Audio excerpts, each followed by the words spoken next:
I had to reassess my own life and say, do I want to stay stagnant in this position where I'm not valued for my strengths and what I bring to the table? Or do I start my own entrepreneurial role and, bring value to people that I can help? Welcome to Women We Should Know with international speaker, mindset reset mentor, author, and your host, Leslie Michaels. With audacious honesty and candor, the Women We Should Know podcast presents the wisdom and life-empowering insights of women who are the embodiments of innovation and social evolution.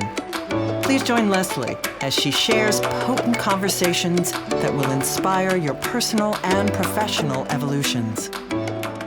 Welcome back to Women We Should Know, and I am thrilled to be with you today. As always, being in the studio, getting to speak with incredible, fierce, audacious women is always the high point of my week. Our focus here is to bring the voices and to bring the creative spirit, the paradigm busting focus of women who are out in the world, changing business, making changes through social justice, every area of life where women go. These are the women that we bring to you here at Women We Should Know, and we certainly have just such a woman with us today. Kat Ramirez has 3 decades of experience as an entrepreneur. Her focus is marketing and advertising and sales. She offers expertise as a sought-after consultant in these areas and as a trainer, podcaster, and as a corporate leader. Kat is committed to helping businesses survive and succeed. And that's really important right now as we hopefully do come all the way out of a very challenging year. She presents them with resources not available to most business owners because they are busy or they're strapped for funds. Kat is an advocate, an eager, enthusiastic advocate for small businesses, and she offers training to help any business succeed, whether they need help with marketing, sales training, mentoring, or just need someone to bounce an idea off of. Kat is the owner of a woman-founded business. She did this herself, veteran-owned and minority-owned business, leader in advertising and marketing marketplace. She is an amazing woman. And she also, on top of all of this, in her spare time, I guess, I don't know how she did this, proudly served our country in the United States Air Force for 30 years. So I am thrilled that Kat Ramirez has agreed to come and speak with all of us today. Hi, how are you doing, Leslie? I am great. How are you? I am great. And I appreciate you having me on your show. Thank you so much. Absolutely. I am thrilled to have you here today. And I know we're going to offer some good chuckles and some great insights to the audience. Yes, absolutely. Yes. So before we really get rolling, I have a little tradition. I always like to ask the guests, what is not in your bio that you would like the audience to know about you? So I love wine and I love to travel and golf. So I'm a big golfer. I'm not a great golfer. Okay. So I'm not great, but I love getting out because I like to hear, smell the fresh air, see the beautiful landscape. And to me, it's more meditating. And you disconnect than it is to be an expert at it. How long have you been golfing? Oh my God, for a long time. I think when I started my role as a sales manager in the media world, it was like important to be able to socialize with the good old boys, right? Right. And golfing was that mechanism. And so doing golf outings and things like that, you know. Oh, that makes sense. And now it's turned into this wonderful meditation for you.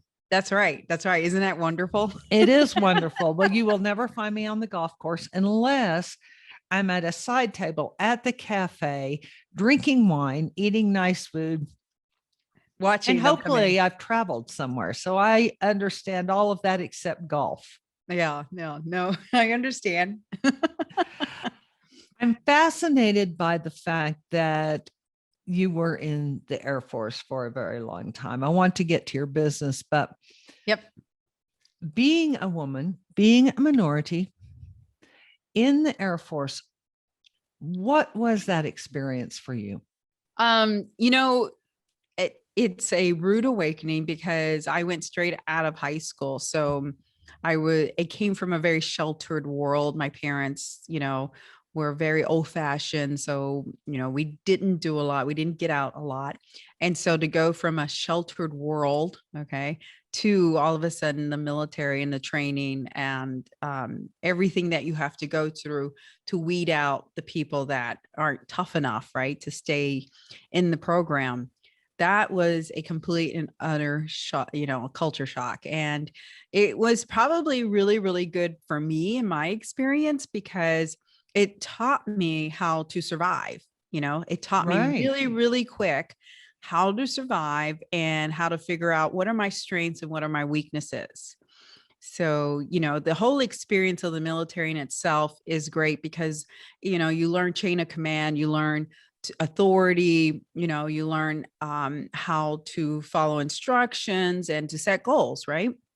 So all the basic premise of the military that they teach you so that you can survive and you can lead are Mhm. all there, you know. And if I was in a political position, I would probably love that if every student out of high school went to the military for 2 years, you know. I think that would be an awesome program for everybody. But I'm not in a political position. Yet. uh, Yeah. yeah. Well, I might be for that if we'd stop having wars. Right, right. And that's the other thing, that the scary part to it is when I did leave the military, there was a war going on. And after I had departed, it was to the point where I got a recall letter that said, be on alert that you may be recalled for, you know, this war that was going on. And fortunately for me, I didn't get recalled. But yeah, that's the scary part about it is the military is not, some people I think go into the military for education or to get away from their parents and other things in their lives, but they don't understand that when you subscribe to the military, you're subscribing that you're going to protect, right, our freedom. And that means that if a war erupts, you have to be there. You have to be alert and you have to be there. And you might have to sacrifice some things. And, you know, there might be some situations that happened, you know. Mhm. So, you know, there's some good and some bad to that, you know. Sure. Sure. Well, I'll just continue advocating for gap year. Okay, there you go. Although I don't know if you saw in the trades, and this was recent. I don't know if it was a week or two ago, but women will now have to enlist or have to register. Register. Yes. They will have to register in case they ever have another where they what is it called, where they pull people and tell them they have to be in the military. I forget what it's called, but A draft. thank you. You are awesome. If there is ever a draft. I was active during the Vietnam War. Okay. Okay. So yeah, if ever there was a draft again, women now are included in that registration. They have to register that they're 18, you know. Mhm. I will say that we could spend about 3 days on that topic. Yeah. I am not short of opinions. So maybe we'll just move on. Okay. But I did hear that. And thank you for sharing your story about the military. So it sounds to me like that was really a good foundation for building to where you are now, leading this big company and having people and offices around the world. And being able to service small businesses that might be a little less stable in their understanding of how to succeed. Yes, definitely. I mean, hands down. And again, because you grow that compassion, right? And the empathy, but you're also setting, standards, you're, defining your goals, and then, trying to go after what it is that you want, and that's your mission, right? That's your Right. mission. And so what are you passionate about? What's your mission? And then how are you going after it? As you were building this, as you set your passion and you set your goals and you went after it and you built this great big business, what did you have to sacrifice? Both in general, because sacrifices must be made, and specifically as a woman, what did you have to sacrifice to achieve this? So I would say probably the biggest thing I sacrificed was leaving a corporate cushy job. I was making six figures. So leaving a corporate job on my own willingness, to start this entrepreneur role, because for the fact that I did it for a reason. Like, I plateaued in the field I was in. I felt like I was being held back, right? Being held back because I wasn't allowed to keep progressing and climbing that corporate ladder that I drank the Kool-Aid and was like a cheerleader for, right? So that world kind of like shut their door on my face, right? Shut me out. And I felt like everything that I gave to corporate America, everything I sacrificed and gave, was like just shoved to the side and said, oh, we don't want to invest in you anymore. We've taken everything we can out of you, And so the purpose of creating the entrepreneurship was to really gain that control back, right? Gain that control back. Right. So that I could create my own destiny and I could create my own mission and go for my passion. As an entrepreneur, you make lots of sacrifices, Right. tons and tons and tons, because, a lot of the things I was used to doing, I had to eliminate because I knew that I had this budget, right? This budget that I put aside to start this business. And I had to take away all the fluff, the massages, the hair appointments, the nails, any of this fluff that I did that was very easy to do with my corporate job. So making those sacrifices, and for some people, that's easy and they did it. And for some people, it's hard.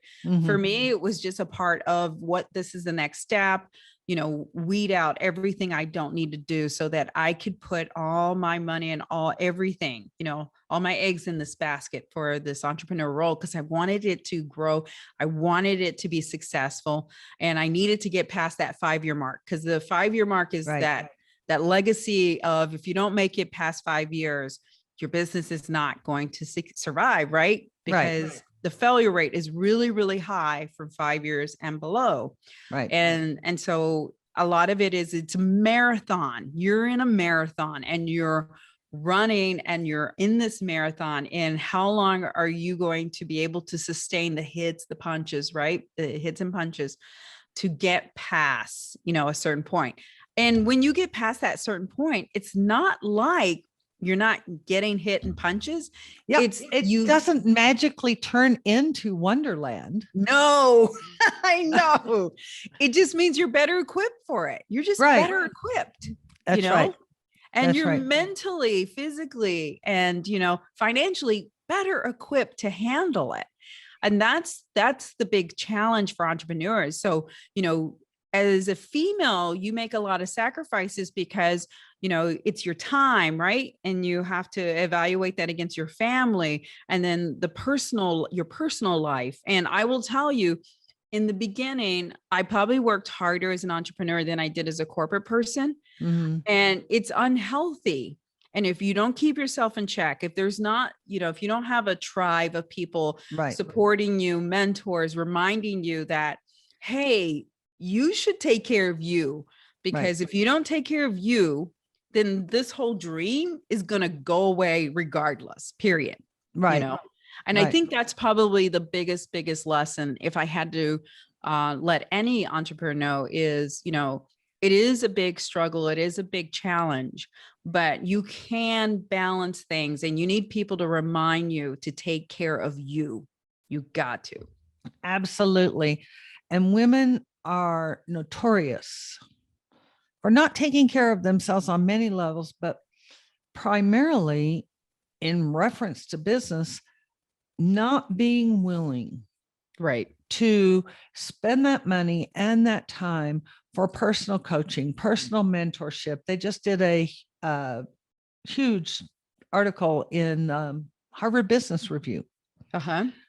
quoting women who are immensely successful and senior now, talking about how afraid they are for women in business because they struggled to open doors for us, and how afraid they are for women in business when they look at the fact that over 70% of them refuse to engage in mentorship, refuse to engage in coaching. And I myself, I can't imagine that. Right. Right. And, but, you know, the interesting thing is men probably very easily will invest in those resources, right? Yes, They will very absolutely. easily. And as stubborn as they are, it just amazes me because women communicate more, right? Women Yes. communicate more and they're better at it. But yet women are the least one to ask for help or to get help. You know, That's right. It's right. So it's an astonishing thing. So in your world, when you're working with small businesses, and I'm sure you work with a lot of women who have small businesses, how do you address this for them, or how do you amplify the importance of these levels of support for them? So I would say probably I'm definitely not an imposer, so I don't impose things on people, right? So talking about strategy. So if an entrepreneur does not know what strategy is, there's a problem, right? If they do not know, if they don't have a plan, right? A plan, just in whether that's a business plan or a general plan. They don't have a roadmap and a plan of, you know, hey, I'm here and these are the things I'm going to do to get to there. You know, that to me tells me that they don't have the guidance. They don't have the foundation, right, for their business. Right. That they're really flying on the cuffs and they're really just, you know, going with the flow, which is probably the worst kind of plan to have, is just wing it. I'm just going to wing it. And winging it doesn't work, right? No. It does not. And again, you know, this is me. I'm more goal oriented and I'm a planner. So I would rather have a milestone and marks and know, where am I? Did I hit my target? Okay, we need to readjust. Where are we again?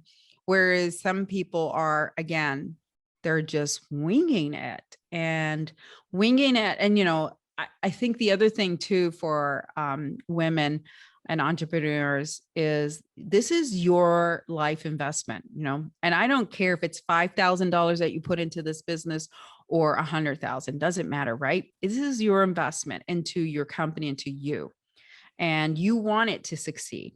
So part of wanting it to succeed is surrounding yourself with the mentors, the support. And if, you know, it doesn't matter if it's a one-on-one mentor or if it's a peer group mentor, right? You've got to have the support, because when people get punched and shoved and knocked down, they need a tribe around them to say, That's hey, right. you can do it. You can do it. You got this, you know? That's right. And so, you know, again, it's just knowing, and I have referred people and told people, hey, have you ever created a plan? You probably need to create a plan. You probably need to reach out and find some mentors to create a strategy and a plan. You know, I probably have a great example. I have a lady that we worked with, and she called me one day and she goes, okay, I have my business up. I have my website, Kat. Now what do I do? And I said, well, you got to start reaching out to people. You personally got to start digging and reaching out to people. You have to start driving the business, Right. because if you can't afford to get somebody to drive the business, you have to do it. You got to pick up the phone, or you have to email, or you have to start using your resources, And so I think, foundation for women, and there should be like, hey, here's one-on-one on getting started, right? One-on-one on getting started, because Right. I think foundationally, some women don't understand, these are the steps. And That's then right. are you doing these steps? Because Right. business doesn't come magically, right? Does not Right. come magically, especially in the beginning. That's right. That's right. And it's really okay to not know the steps. That's another thing I find Yep. with women is they have a more difficult time acknowledging that they don't know the steps. I know I had a meeting with my mentor last week and I had a list of things. Okay, I don't understand this. I don't understand this because as you know, I'm going off in some new directions. If we go in Yep. new directions, there are things we don't know. Yep. And women have the hardest time admitting that they don't know. Right. I agree. I Yes. agree. So I know you've been a mentor in business for almost 30 years now to other women, to men and women, Mhm. small business owners. What is the number one thing that you do to help women give themselves, because you can't give it to them. None of us can give it to them. What do you do to help women give themselves comfort with being able to acknowledge these moments of, I don't have a clue what I'm doing here. Could you help? Right. And reaching out. Okay.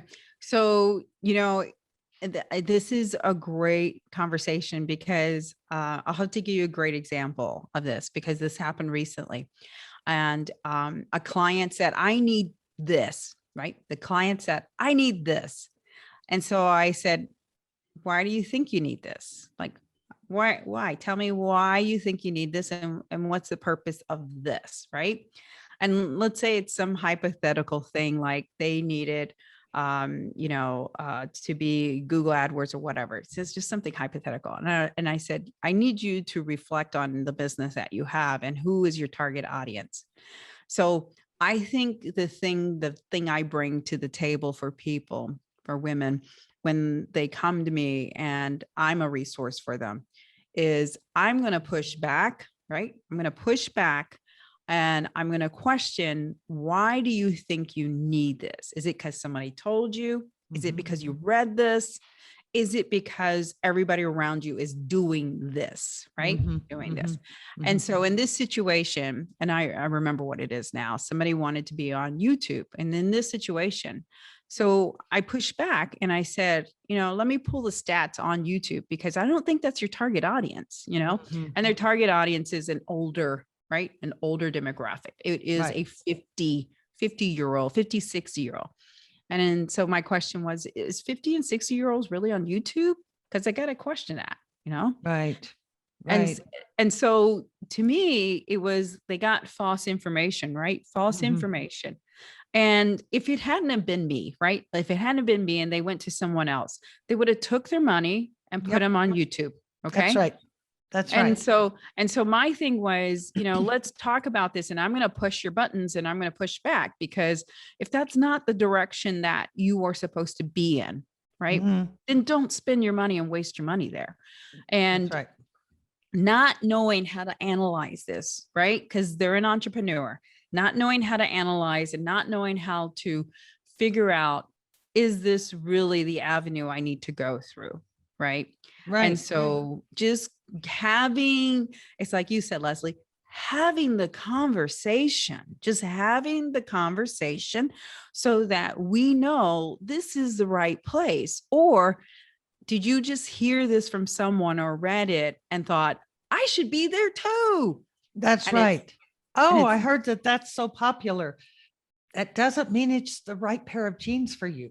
Right. Exactly. Exactly. And again, and the person thanked me for it because they were like, you know what? I never really thought about that. I never Right. really drilled that. You're right. I never. And so I did pull the stats. I sent it to the client. And thankfully, I haven't heard back about I need to be on this platform, right? Right. Because I made them think about the reality of it is, you may want to be this YouTube superstar, right? But if your demographic is not there, who are you going to be this YouTube superstar to? Exactly. And it takes a lot of time to develop all that digital content, as Oh my God. I'm just now learning, because it wasn't part of my arena previously. It takes a lot of time, a lot of focus, and I don't have a clue how that works. Can you walk me through this?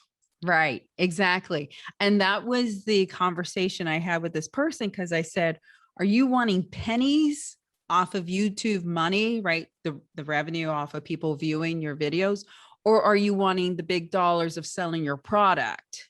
Right. Because it was a high ticket product, and the high ticket product is not necessarily going to be sold to that YouTuber, right? That demographic of that YouTuber. So it's like, put your eggs in the basket that it should work for you. Like, that's when you think of ROI, right? Exactly.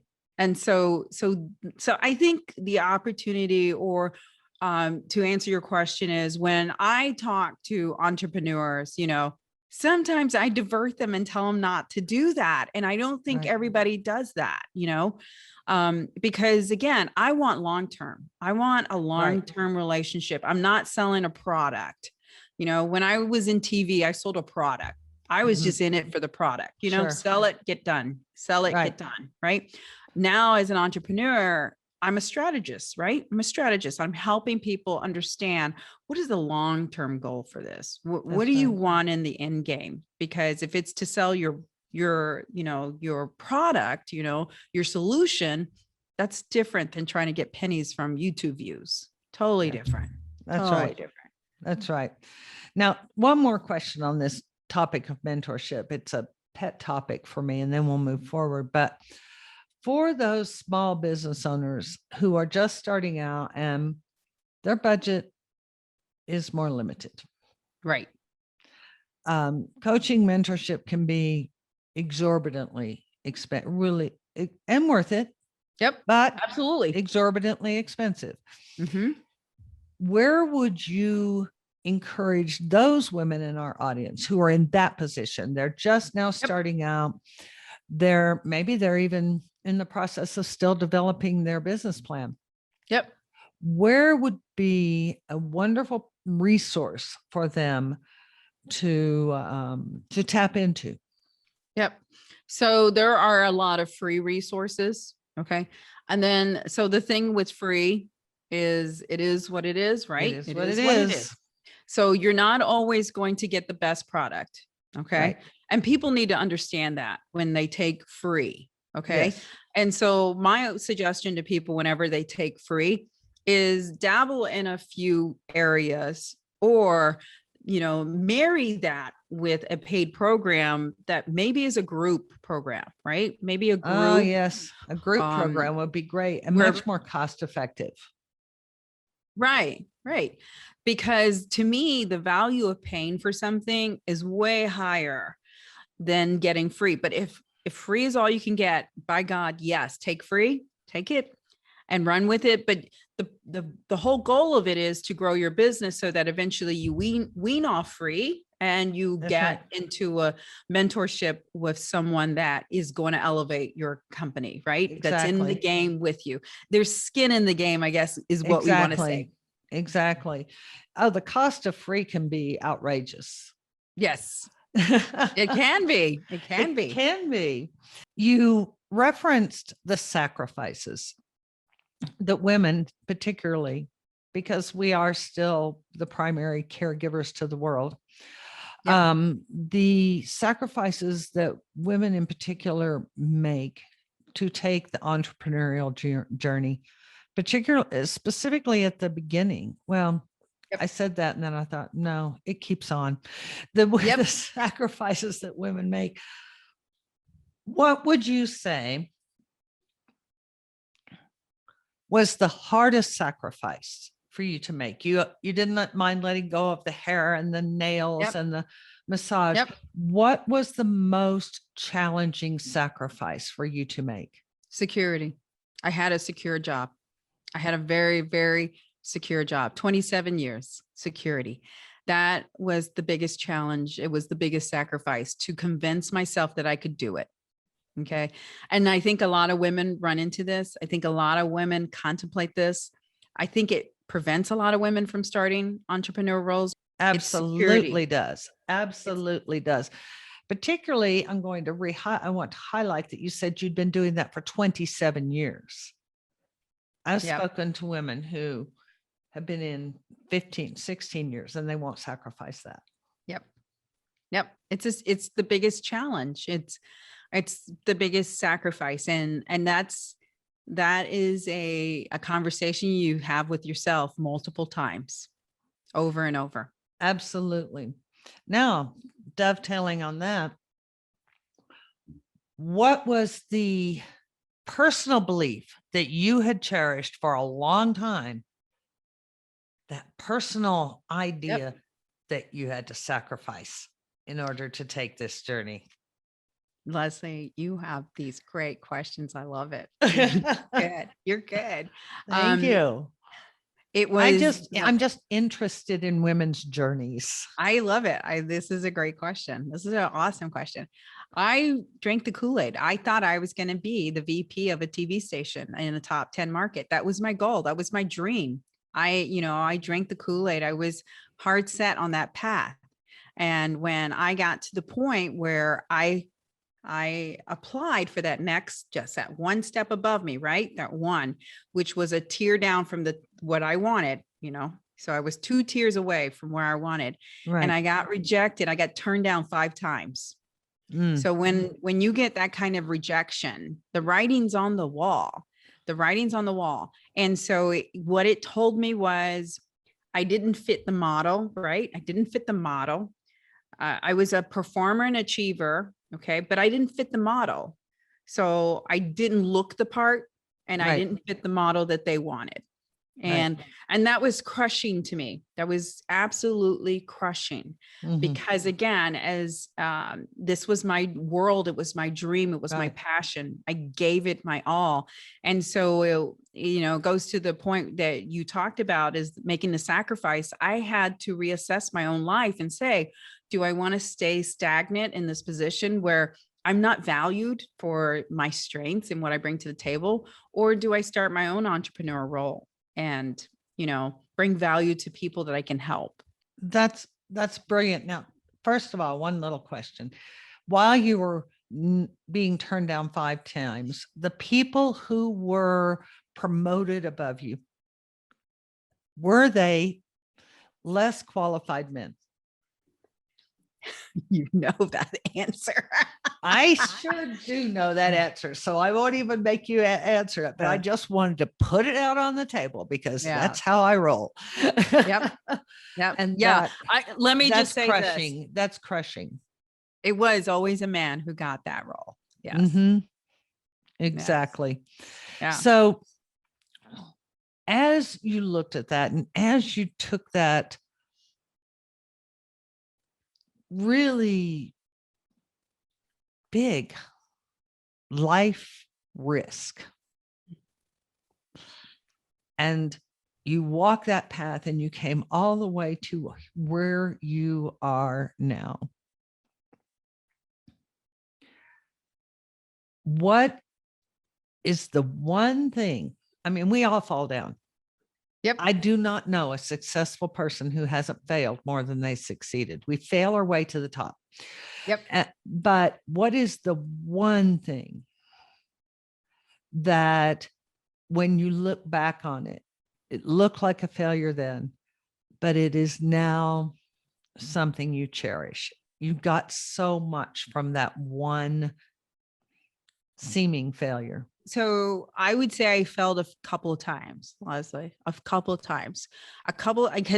can't tell you how many times that I went to Jeff, my partner, and said, why am I doing this?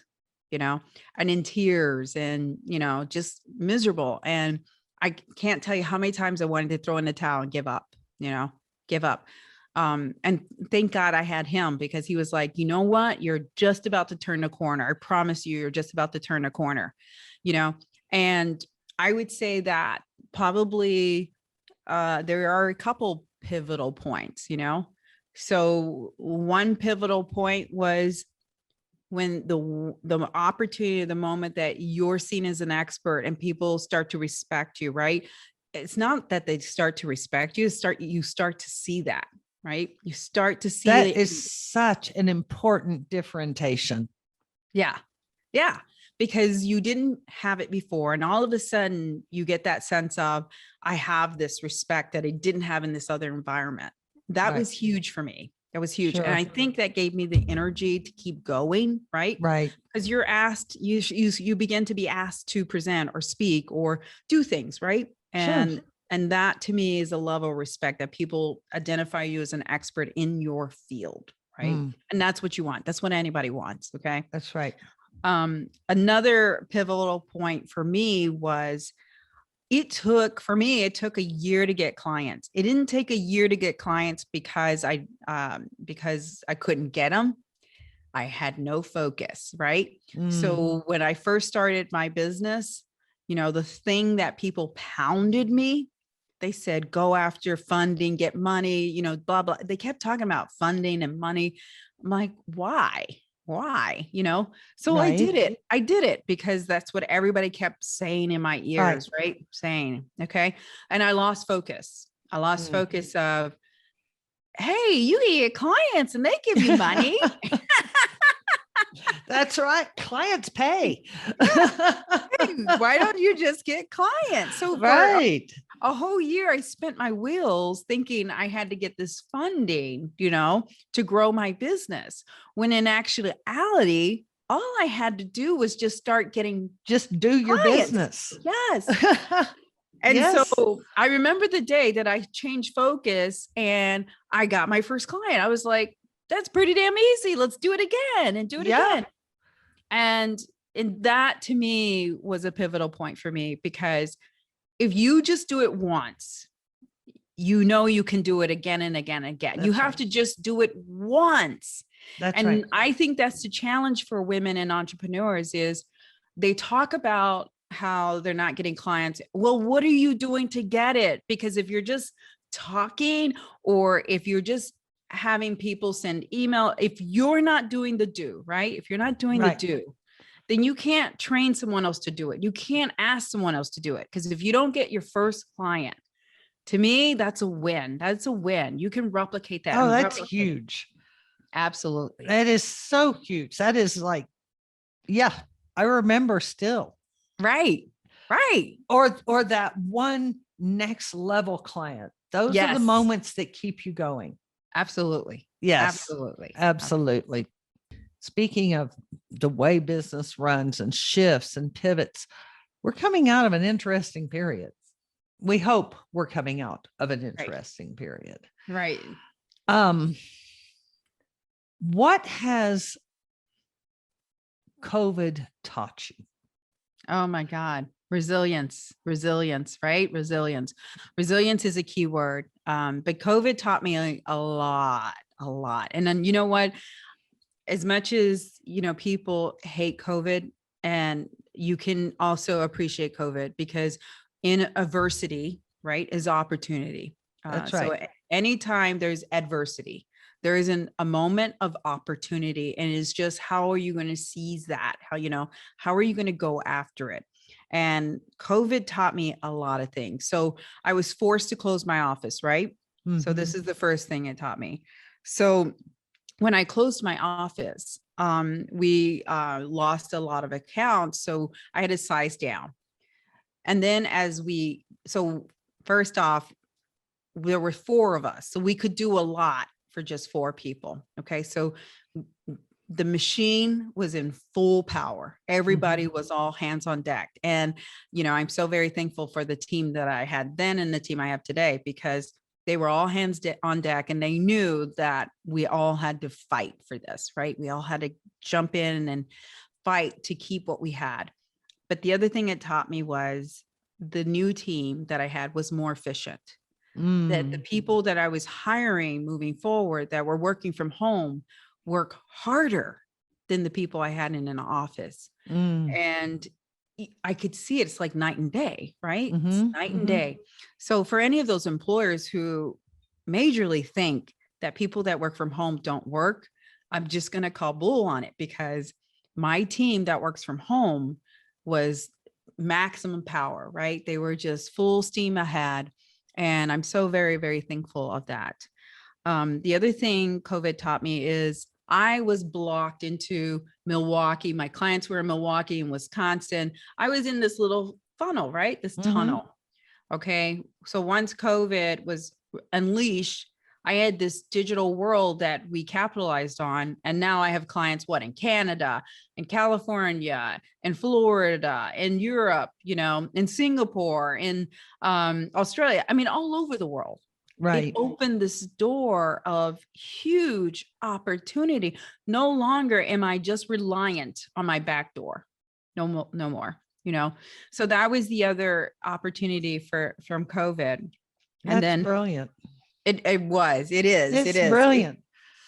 and then the final thing I think that really I capitalized on, or that we learned from, was it taught businesses that they had to have a digital footprint. So lots of businesses out there that weren't taking advantage of the digital footprint at all, not at all, whether that Mhm. was Facebook or LinkedIn or Alignable. There's so many social media platforms out there, right? So a Right. lot of companies not having a digital footprint, and a lot of companies saying, Kat, I need to have a digital footprint. My competitor is. And because I didn't do it during COVID, I now am hurting, right? Right. I'm hurting. That's So right. a lot of those conversations and having a platform, with the social buzz and things like that, to give people that leverage, that way to get in. Right. Right. Because we're never going back. We're never going back. Forbes pulled was it the Forbes 250? It was Yep. more than 100. Okay. And over 70% of them said they would never go back to doing business the way they had, and that they Really? would maintain and really flesh out and develop their remote Yep. officing in a way that they couldn't pay attention to it during COVID. Everybody was just trying not to drown. I think So, that's promising. I love that. isn't that great? That's great for you. Yeah. Oh no, absolutely. I mean, Absolutely. I can't say enough about having employees work from home. I mean, it's a blessing, and I love it. Absolutely love it. I'm not a Yeah. micromanager though. So, there's environments that micromanage their remote employees that, mortifies me, the things I heard them do. Oh, I can't be or work for a micromanager, but the fact that I say I can't work for a micromanager is kind of ludicrous, because I haven't worked for anyone in over 35 years. So, Right. I heard that come out of my mouth and I thought, oh, Leslie, Not where gonna did that come happen. from? I love it. Oh. As we could go on and on, but as we get ready to kind of wrap up here, what would you say to our audience that you see as the most powerful thing women can do for themselves at this point, as we're moving into this, creating a whole new post-COVID world? So I think probably the most valuable thing that women can do is, just like with you, Leslie, is advocating for each other, right? Advocating.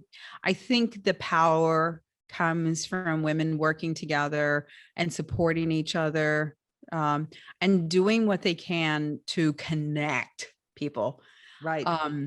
You know, here lately, I've had meetings with people just to meet with them because I've been connected to them, whether it's Facebook or LinkedIn or whatever.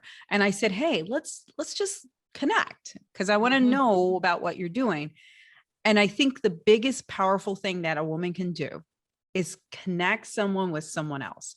I think if we That's right. all did that, if we all had a conversation with someone new, right? Have Right. a new conversation every day or every week with someone new, and see if you can't help them, then connect them to someone else, right? That's right. Because that's how you can give back. That's right. how you can support this ecosystem, this whole ecosystem of female entrepreneurs, is how do we help each other and connect? And that is one of the most powerful ways, I believe, that women can establish equity. Yes. Because if we start establishing equity with each other, not everyone is going to treat you in kind, but the majority are. That's right. That is right. And as we start building equity with each other, we become a powerful united force instead of scattered all over the map. That's right. That's just my little gospel according to Leslie moment. Awesome. I love it. Kat, it has been wonderful to have you as a guest. I've truly enjoyed this, and I know that our audience has as well. Thank you very much. Thank you, Leslie. I'm so thrilled to be on here, and I can't wait to get the update and follow and get this podcast and listen to it again. Absolutely. We'll get it to you right after editing. Thank you all for tuning in today. As always, I will have for you in the podcast program notes Kat's URL, all of her information that she wants to provide for you in terms of how to contact her. I know that you got at least 1 or 3 or 5 wonderful nuggets or tips or just encouragements today. So I hope those carry you through the rest of whatever your day does bring to you. When you go to watch Kat's podcast and see this beautiful woman on the video, be sure and subscribe and share and send a comment. Someone from our staff always sends the comments over to the guests so that they can respond to individuals who have sent messages to them. And as you go through your day, I'd just like to remind you, you are smarter and wiser than you know. Thanks for tuning in, everyone. We hope you received inspiration for expanding your own social innovation and influence. Help us inspire others by sharing this episode and leaving your comments over at lesliemichaels.com/podcast. For more tips, insights, and support in creating a fully audacious, professional, and personal lifestyle you love, visit our Women We Should Know community on Facebook.